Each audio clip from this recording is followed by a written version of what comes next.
At the state capitol, legislators are introducing gun reform bills with new measures aimed at narrowing where firearms can be carried. 13 on your side's Josh Albertus has been following this legislation. He joins us now with what you can tell us about these bills, Josh. Well, on top of measures like universal background checks, safe storage laws, and so-called red flag laws that were introduced in both the House and the Senate, a new aspect that is now being brought forward involves expanding gun-free zones in the state. The Michigan legislature taking further action on gun reform in the wake of last month's mass shooting at Michigan State University.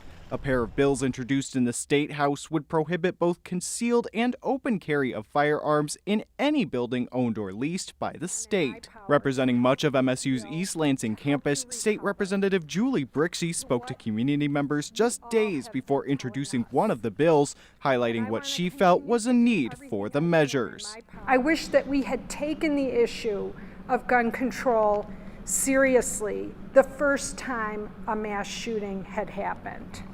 And it's clear that the thing you need most from me is meaningful legislation that's gonna make our schools and our communities safer. The bills follow a flurry of firearms reform introduced in the House in recent weeks. Other bills include prohibiting weapons within 100 feet of Election Day polling places, absentee vote drop boxes, and locations where early voting takes place. Gun rights advocates, however, pushing back on measures they see as too extreme. Gun-free zones are not safe. They are dangerous, and that's why we oppose them, because what they do is they put a sign out front of these locations and say, these victims are disarmed here, and criminals time and again target these areas because they know that they can go into these areas unhindered because there's no one there to stop them. The debate over gun reform legislation in the state likely to persist as state Democrats continue introducing legislation aimed at cracking down on state firearms laws.